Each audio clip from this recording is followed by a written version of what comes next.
अल्हम्दुलिल्लाह आईन और कानून के मुताबिक फैसला आया और शॉर्ट ऑर्डर जिसके काम के लिए दरकार होता है उतने ही शॉर्ट ऑर्डर आया। सुप्रीम कोर्ट के 3 ऑर्डर हो चुके थे। 3 ऑर्डरों पे 3 मुख्तलिफ औकात में सुप्रीम कोर्ट के सामने अंडरटेकिंग दी गई थी और वो ये थी कि मिलिट्री कोर्ट्स के ट्रायल नहीं होंगे तावक्त ये कि कोर्ट को ना बताया जाए। उसके बावजूद चुपके से ट्रायल चलाई। तहरीक इंसाफ के कितने लोग हैं जिनका आपकी इतला के मुताबिक ट्रायल जो है वो मिलिट्री कोर्ट्स में शुरू किया गया था? जी अस्सलाम वालेकुम नाजरीन, मैं हूं कमर मेकन और आप देख रहे हैं इस वक्त GTV डिजिटल। मेरे साथ बैरिस्टर गौहर साहब इस वक्त मौजूद हैं। सुप्रीम कोर्ट से आर्मी एक्ट के तहत फौजी अदालतों में सिविलियन के ट्रायल के खिलाफ बड़ा फैसला आ चुका है और सिविलियन का ट्रायल कोर्ट में जो है फौजी अदालतों में नहीं करवाया जा सकता, इसको कलअदम करार दे दिया गया। बैरिस्टर गौहर साहब से जानेंगे सर कितना बड़ा फैसला है, इसको समझते हैं और आपको क्या लगता है कि तफसीली फैसला आने के बाद इसमें कोई और सेटअप हो सकता है या ये फैसला बिल्कुल आईन और कानून के मुताबिक आया है? अल्हम्दुलिल्लाह आईन और कानून के मुताबिक फैसला आया और शॉर्ट ऑर्डर जिसके काम के लिए दरकार होता है उतने ही शॉर्ट ऑर्डर आया है और सुप्रीम कोर्ट ने उस शॉर्ट ऑर्डर में जिसको हम कहते हैं तफसील के साथ जिक्र किया कि सुप्रीम कोर्ट का ऑर्डर क्या है।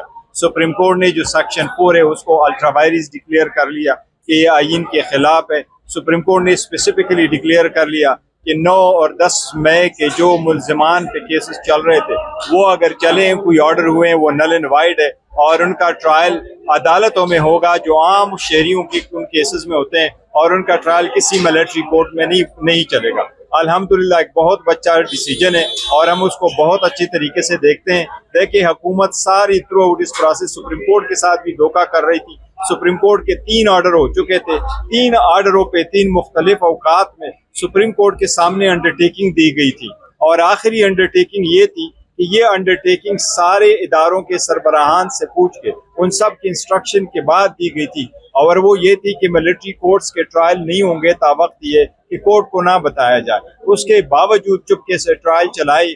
ये तो हमें पता तब चला जब उनके अक्यूज ने अपने वालिदैन से जिक्र किया और वालिदैन की तरफ से वकला वहाँ चले गए। तो अल्हम्दुलिल्लाह बहुत बेहतर फैसला है। मैं समझता हूँ इंशाअल्लाह ताला इससे आईन और कानून की बालादस्ती कायम होगी। आपको क्या लगता है ये जो मुल्ज़मान 9 मई वाले थे उनका ट्रायल अब कोर्ट में तो नहीं हो सकता, बाकी क्रिमिनल कोर्ट से अब इंसाफ की तवक्को है आप लोगों को? और क्या आप समझते हैं कि जिन लोगों ने वो हमला किया था, जो उसमें शामिल थे, जो वहां से जिनके खिलाफ सबूत मौजूद हैं, उनके खिलाफ कार्रवाई अब आम अदालतों में मुकम्मल होनी चाहिए? कि आम अदालतों में कार्रवाई होनी चाहिए, ओपन होनी चाहिए। आईन में कोई भी ट्रायल जेल में हो या वो सीक्रेट हो उसकी कोई गुंजाइश नहीं। अगर किसी के खिलाफ कोई जुर्म साबित होता है वो ओपन कंट्रोल में हो, जरूर आप ट्रायल चलाए। उसके पास राइट है अपना वकील एंगेज करे, उसके पास राइट है बेल करे, उसके पास राइट है वो हाई कोर्ट चला जाए। वो कानून और आईन के मुताबिक आप प्रोसीड करें, यही कानून है, यही आईन है।